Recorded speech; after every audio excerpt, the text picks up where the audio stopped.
안녕하세요, 여러분. 환영하고 축복합니다. 352일 차입니다. 그리스도인이 받는 고난이라는 주제로 베드로전서 뒷부분 4장과 5장 말씀을 함께 나누겠습니다. 베드로는 성도들에게 네로 황제의 그 핍박 박해 속에서도 너희들이 영적 갑옷을 입으라, 영적으로 무정하라고 하는 것입니다. 그것이 이상히 여기지 말라고 하는 것입니다. 마치 울부짖는 사자처럼 불시험을 당하는데요.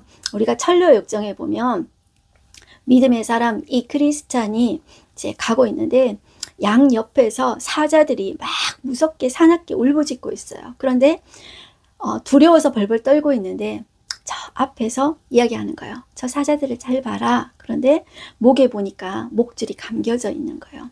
자, 그들이 이 불시험이 우리의 상황이 문제들이 여러분들 울부짖는 사자처럼 막 표현하면서 으르렁거리고 있습니다. 그런데 그 모든 것이 하나님이 목줄을 메고 있는 사자처럼 하나님이 허용하셨다는 거예요.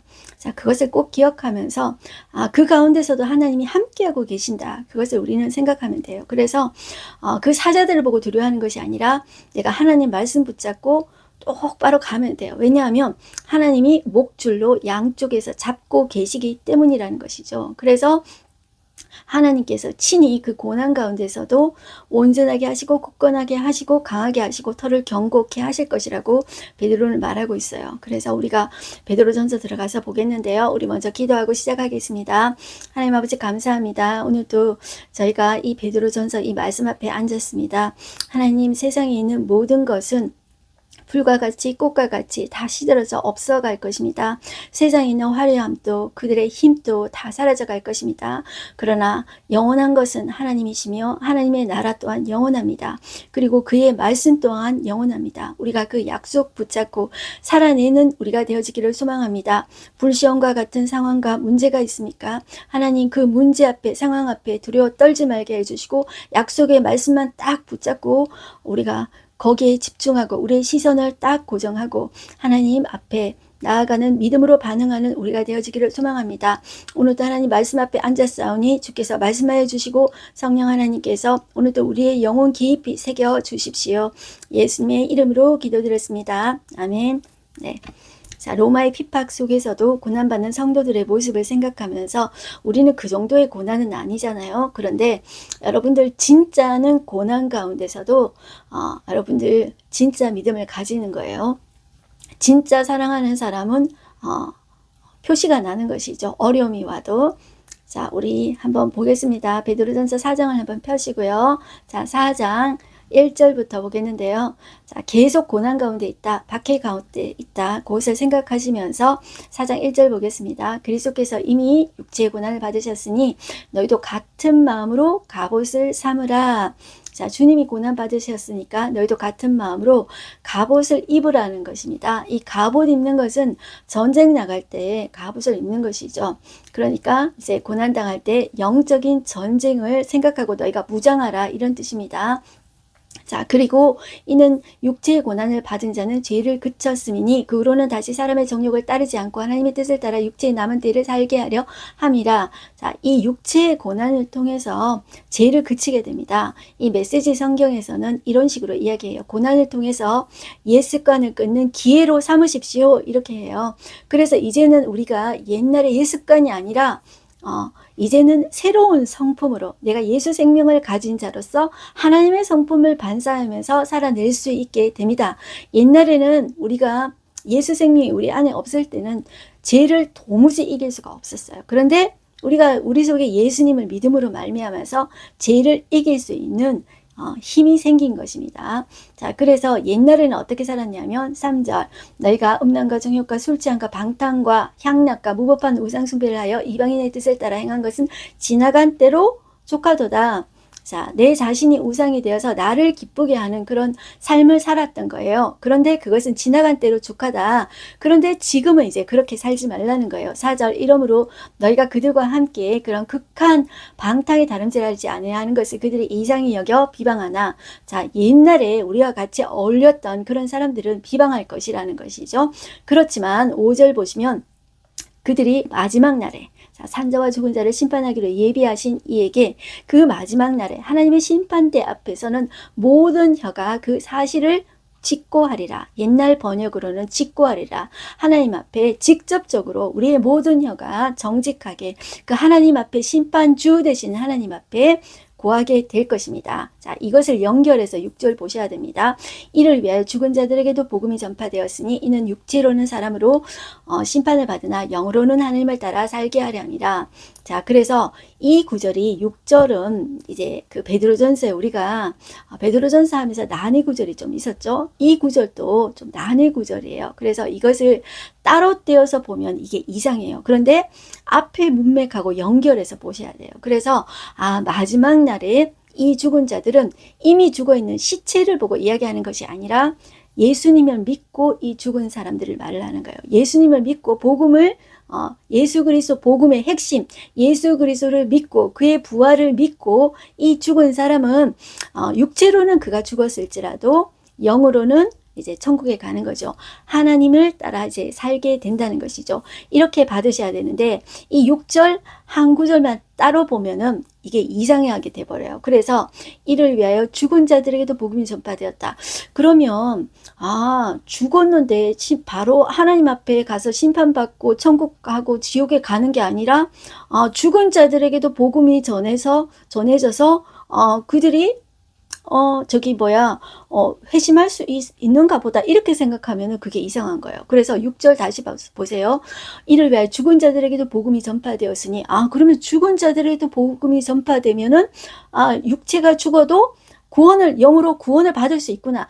따로 이렇게 이 구절을 따로 생각하면 그러면 천주교에서 생각하는 연옥처럼 죽어서 연옥과 같은 장소가 있어서 내가 이 땅에 살 동안에 내 마음대로 하고 싶은 대로 내 자신을 위해서 살고 방탕하게 살아도 내가 죽어도 우리의 후손들이 나를 위해서 기도해주고 그리고 헌금을 많이 하고 교회에 헌신을 하면 내 영이 천국에 갈 수 있겠구나. 자, 이렇게 합당화시키는 이제 구절이 될 수 있는 거예요. 그래서 우리가 성경을 볼 때는 이것을 전체적인 문맥으로 이렇게 생각을 하셔야 돼요. 자, 이 전체적인 성경에 보면은 사람이 한 번 죽는 것은 사람에게 정하신 이치고요. 그 후에는 하나님 앞에 바로 갑니다. 그 후에 바로 가서 하나님께서 심판하셔서 예수 생명이 있는 자는 천국이고 없으면 지옥이에요. 자, 그것이 이제 가장 성경에서 정통적인 문맥이다. 이렇게 보셔야 돼요. 그리고 사장 전체적으로 보셔야 돼요. 그렇지 않는다면 죽어서 만약에 죽어서도 천국 갈 수 있다 그러면 거룩하게 살아라. 영적으로 무장해라. 이런 것들이 아무 소용이 없는 거예요. 너희가 하나님의 성품을 가진 자로 살아라. 마음대로 살아도 되죠. 죽어서 만약에 후손들이 잘 해주면은 하나님 앞에 헌신하면은 우리가 천국 갈 수 있다면 이 땅에서 삶을 그냥 마음대로 살아도 되죠. 그러니까 그런 구절이 아니다고 보시면 되고요. 정확한 것은 여러분들 이게 난해 구절이라고 해요. 정확한 것은 우리가 천국 가서 직접 물어봐야 돼요. 그래서 종교개혁자 루터는 이 구절에 대해서 이렇게 이야기했대요. 베드로가 왜 이런 말을 했는지 나도 확신 있게 말하지 못하겠다. 이렇게 말했어요. 자, 이 종교개혁자 루터조차도 베드로의 말의 의미를 나도 확신하지 못하겠다. 잘 모르겠다. 이렇게 이야기했다면 후대에 오늘 우리도 있잖아요. 천국 가서 물어보면 된다. 그렇게 여러분들 보시면 되겠습니다. 그래서 우리는 전체적인 문맥을 따라서 이렇구나 여러분들 이렇게 보시면 좋겠습니다. 그리고 7절부터 보시면 이 마지막 때 불시험을 당할 때 우리가 어떻게 살아야 될지 삶의 태도를 이야기하고 있습니다. 그러면서 이 서신서는 다 종말을 향하고 있다. 이렇게 보셔야 돼요. 7절 보시면 만물의 마지막이 가까이 왔으니 그러므로 너희는 정신을 차리고 근신하여 기도하라.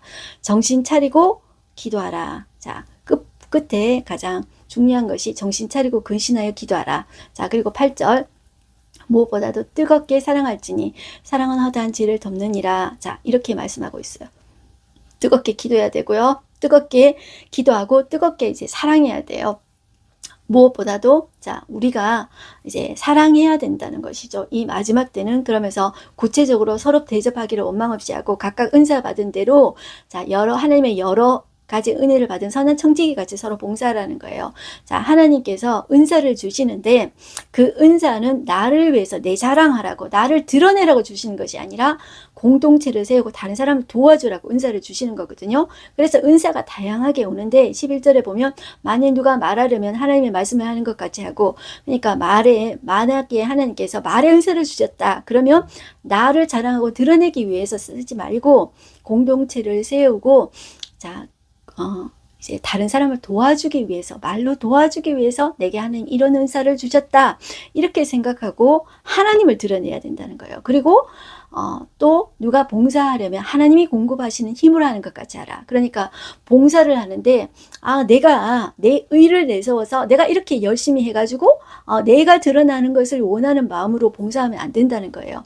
내가 아니라 하나님이 이런 마음을 주셨어요. 그래서 하나님이 드러날 수 있도록, 하나님이 영광을 받을 수 있도록 그렇게 너희들이 섬겨라 이렇게 말을 하고 있습니다.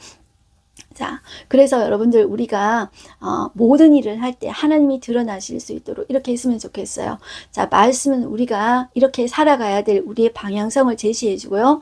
기도는 기도하면서 하나님께서는 능력을 주시고 우리가 사랑할 수 있는 힘을 주십니다. 그리고 이 마지막 때 어떻게 살아갈 수 있을지, 자, 우리를 드러내지 않고 하나님을 드러낼 수 있도록 힘을 주신다. 이렇게 생각하시면 좋겠습니다. 그리고 계속 여러분들 베드로 전서를 보실 때는 계속 고난 중이다, 박해 중이다 이것을 깔고 이렇게 보셔야 돼요. 12절 보시면 사랑하는 자들아 너희를 연단하려고 오는 불시험을 이상한 일 당하는 것 같이 이상히 여기지 말라고 이렇게 하죠. 이 불시험이라는 것이 지금 당장 그리스도인들에게 오는 이런 시련을 이야기하고 있어요.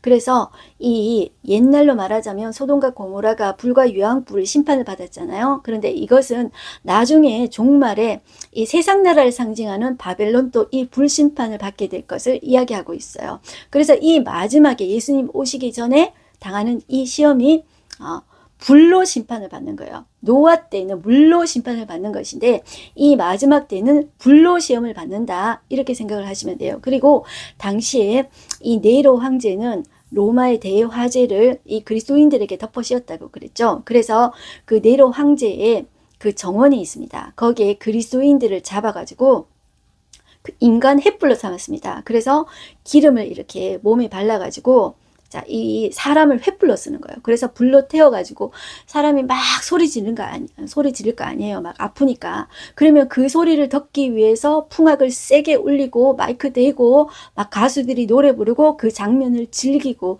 이런 악랄한 모습을 네로 황제가 즐겼다고 합니다. 자, 그리고 로마의 대화재 이후에 네로 황제가 죽고 나서도 기독교가 계속 박해를 받는데요. 200여 년 동안 기독교는 박해를 받습니다. 그 이후에 이 로마에 그렇게 박해를 하던 기독교를 이제 국교화하는 일들이 일어나게 되는 것이죠. 자, 이게 어떻게 가능한 것입니까? 이제 하나님이 하신 것이죠. 자, 그래서 우리가 이 마지막 때도 그리스도인들이 고난받는 것 같아도 결국 누가 승리하십니까? 하나님이 승리하시고 하나님의 나라만이 영원히 남을 것이라는 것을 꼭 기억해야 돼요. 그래서 우리가 지금 당하는 이런 어려움을 영원할 것이라고 생각하지 말고 누가 끝에 이길 것인가 그것을 생각해야 돼요. 자, 그래서 13절 오히려 너희가 그리스도의 고난에 참여하는 것으로 즐거워하라. 이는 그의 영광을 나타내실 때 너희로 즐거워하고 기뻐하게 하려 함이라. 너희가 그리스도의 이름으로 지옥을 당하면 복이 있는 자로다. 영광의 영 곧 하나님의 영이 너희 위에 계심이라. 저는 이런 이야기 들어보셨습니까? 이제 사자의 밥이 되게 할 때 이제 어린 아이들까지도 기독교인들을 이제 죽였잖아요. 이제 로마의 황제들이 그럴 때 이제 엄마들이 아이들을 보고 이렇게 이야기했대요. 얘야, 우리가 이렇게 당하는 것은 잠시야. 눈 잠깐만 감고 나면 하나님께서 이 고통과 비교할 수 없는 정말 영광스러운 그 영광을 우리에게 하나님께서 주신단다. 잠깐만 이 고난을 눈 감고 버텨내자. 이렇게 이제 고난을 그 아이들까지도 버텨냈다고 합니다. 그래서 이 초대교회 교인들이 예수님 오시는 날 그 주실 그 영광, 그리고 고난은 잠시이지만 우리는 죽어도 다시 산다. 이런 부활의 신앙을 가지고 있었다. 자, 이 신앙을 오늘날 말세를 사는 오늘날 우리도 가져야 된다. 자, 이런 믿음으로 우리가 이제 사셨으면 좋겠습니다. 자, 그리고 16절. 만일 그리스도인으로 고난을 받으면 부끄러워하지 말고 도리어 그 이름으로 하나님께 영광을 돌리라. 이렇게 이야기하고 있습니다. 그리고 19절. 그러므로 하나님의 뜻대로 고난을 받는 자들은 또한 사원을 행하는 가운데 그의 영혼을 미쁘신 창조주께 의탁할지어다. 자, 내가 예수님이 그러셨던 것처럼 내 영혼을 하나님께, 신실하신 하나님께 신뢰하고 의탁하는 것입니다. 맡기는 것입니다. 그리고 5장에 오시면 이 베드로가 그 장로들에게, 지도자들에게, 이 장로들은 여러분들 오늘날 말하는 장로들이 아니라 이 목회자를 이야기하는 것입니다. 자, 이들에게 권하노니 나는 함께 된 장로요 그리스도의 고난의 증인이요 나타날 영광에 참여할 자니라. 이렇게 이야기하죠. 자, 이것은 마치 무엇을 연상시키냐면 요한복음 마지막에, 가장 마지막에 부활하신 예수님을 제자들이 같이 봤었어요. 주일날 저녁에 같이 보고 그 전에 베드로는 한 번 더 봤어요. 자, 그런데도 불구하고 이 베드로가 멘붕 상태에 빠져가지고 어떻게 해야 될지 몰라서 갈릴리로 갑니다. 가서 예수님은 예루살렘을 떠나지 말고 성령을 기다리라고 하는데 나는 예수님 하시는 그 말씀이 있잖아요. 왔다 갔다 하는 거예요. 자, 멘붕 상태에 빠져서 이러지도 못하고 저러지도 못하는 거예요. 그래서 나는 갈릴리에 가서 다시 어부할래 이렇게 하니까 다른 제자들도 이제 따라 나선 거예요. 그래서 갈릴리 가서 다시 이제 고기잡이를 하고 있는데 그때 예수님께서 나타나신 거예요. 자, 그때 이제 찾아오셔서 예수님이 베드로야 네가 나를 사랑하느냐 3번 물으셨죠. 그리고 예수님께서 하신 말이 내 양을 먹이라, 내 어린 양을 먹이라, 내 양을 먹이라, 이렇게 3번을 예수님께서 이야기하셨어요. 그리고 사명을 주셨거든요.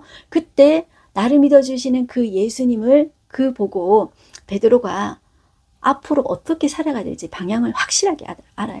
내가 잘나서 예수님께서 나를 부르신 것이 아니라 나는 주님 앞에 정말 부족한 죄인일 수밖에 없구나. 이렇게 부족한 나에게도 주님이 믿어주시는구나. 거기에서 베드로는 앞으로 나아갈 힘을 얻는 거예요. 그래서 우리가 요한복음 마지막 장 21장 할 때 베드로가 힘을 얻고 내가 다시 이제 예루살렘을 올라간다. 자, 올라가서 성령이 임할 때까지 우리가 이제 모여서 함께 기도한다. 자, 하나님의 나라를 기다리겠다. 이런 이제 확신을 가지게 되죠. 그런데 이것을 지금 베드로는 이 베드로 후서를 쓰고 나서 십자가형에 처하게 되거든요. 그런데 자기가 죽을 것을 계속 생각하고 있어요. 그러면서 다음 세대의 이제 사역자들에게 너희들이 나와 함께 장로된 자다. 너희들이 고난의 증인이다. 너희들도 이렇게 살아야 된다. 이렇게 부탁하는 거예요. 마치 예수님이 요한복음 끝에 자기에게 사명을 준 것처럼 다음 세대의 이 장로들에게, 교회 지도자들에게 내가 당신들에게 부탁합니다. 이렇게 하십시오. 이렇게 부탁한다. 이렇게 생각을 하시면 좋겠어요. 자, 그러면서 2절 볼게요. 너희 중에 하나 있는 하나님의 양무리를 치되 억지로 하지 말고 하나님의 뜻을 따라 자원함으로 하며 더러운 이득을 위하여 하지 말고 기꺼이 하며 맡은 자들에게 주장하는 자세를 하지 말고 양무리의 본이 되라. 자, 그리하면 목자장이 나타나시되 시들지 않는 영광의 간을 얻으리라고 이야기해요. 그리고 젊은 자들아 이와 같이 장로들에게 순종하고 다 서로 겸손으로 허리를 동이라. 자, 하나님은 교만한 자를 대적하시되 겸손한 자들에게는 은혜를 주신다. 이렇게 이야기해요.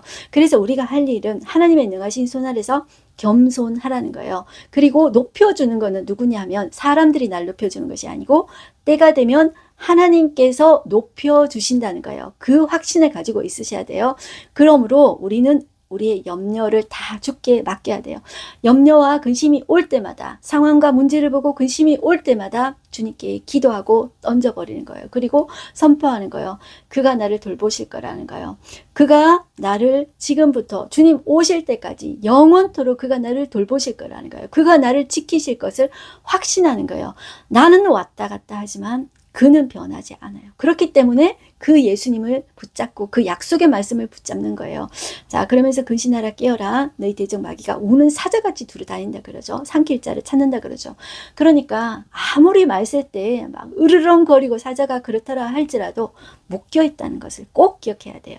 자, 묶여있기 때문에 우리는 무엇에 집중해야 돼요? 약속의 말씀 붙잡고 그 길로 가면 되는 거예요. 자, 양쪽에 있는 으르렁거리는 사자 무서워하지 말고 자, 말씀 붙잡고 가면 되는 거예요. 10절 모든 은혜의 하나님 곧 그리스도 안에서 너희를 부르사 자기의 영원한 영광에 들어가게 하신 이가 잠깐 고난당한 너희를 친히 온전하게 하시고 자, 우리가 당하는 것들이 잠깐 당한다고 해요. 그래서 내가 당하는 고난이 영원하지 않을 것이라는 것을 꼭 기억해야 돼요. 자, 잠깐 당해요.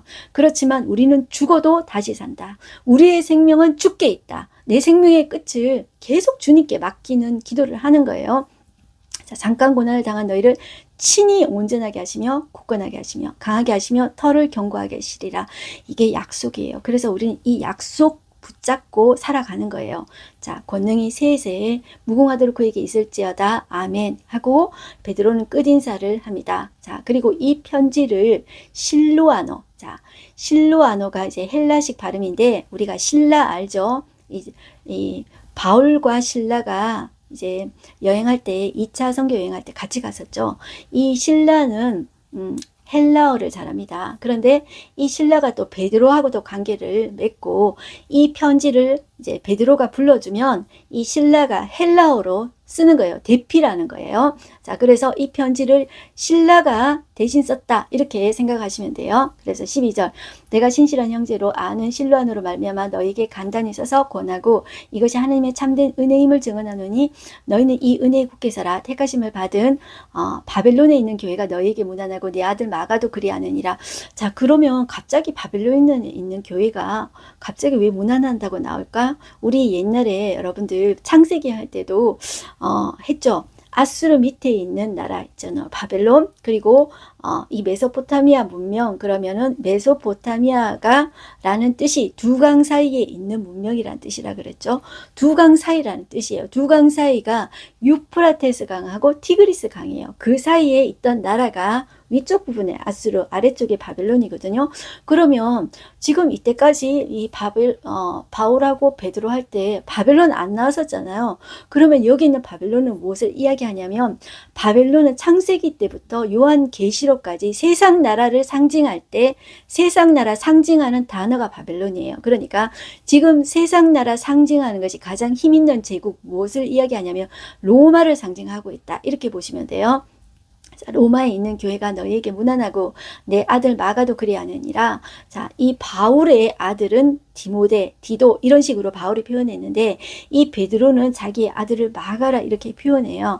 자, 이 마가는 요한 마가 이렇게 불리고 자, 이 바나바의 조카였죠. 베드로의 영적 아들이었다. 이렇게 이제 보면 되는 거예요. 그리고 마가복음의 저자다.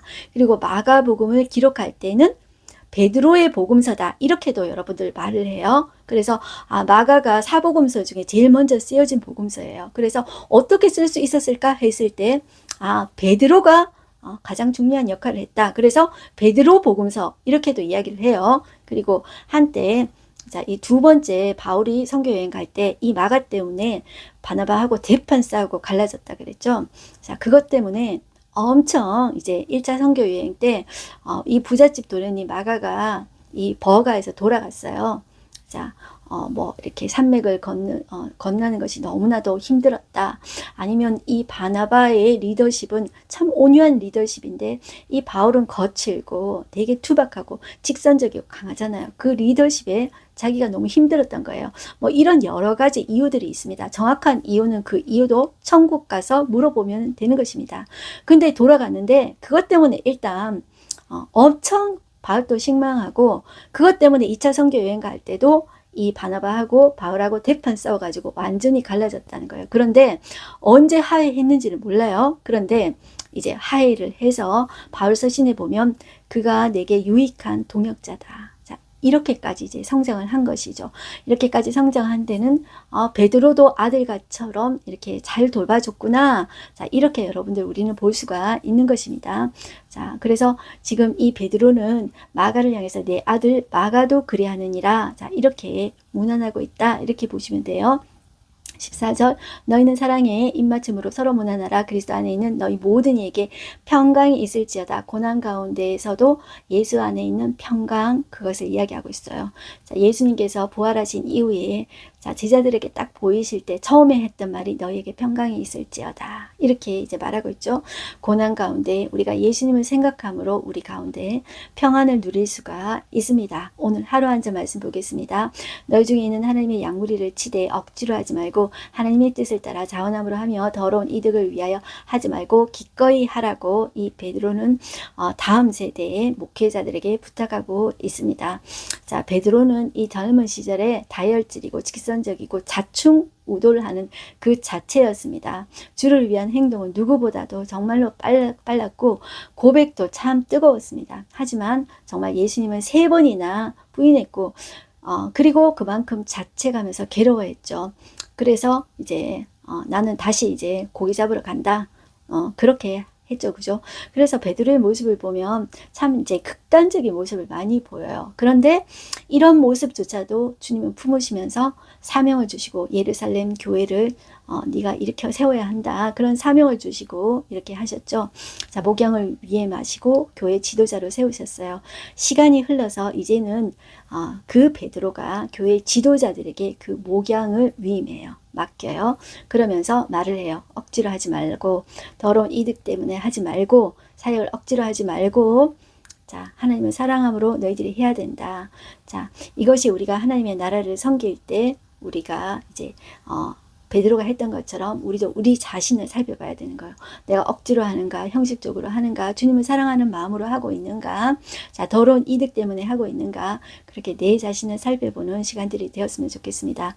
네, 고난 가운데 쓰여진 베드로전서 이제 끝이 나는데 여러분들 어떠셨습니까? 우리는 그러한 고난은 아니잖아요. 그렇지만 우리가 잡아야 될 것, 말씀 딱 붙잡고 양옆에 으르렁대는 그 사자와 같은 그 시험과 상황에 몰두하지 말고 약속의 말씀 꼭 붙잡고 가는 저와 여러분들 되십시다. 기도하겠습니다. 하나님 아버지 감사합니다. 이 마지막 때를 살면서 하나님 베드로는 이야기하고 있습니다.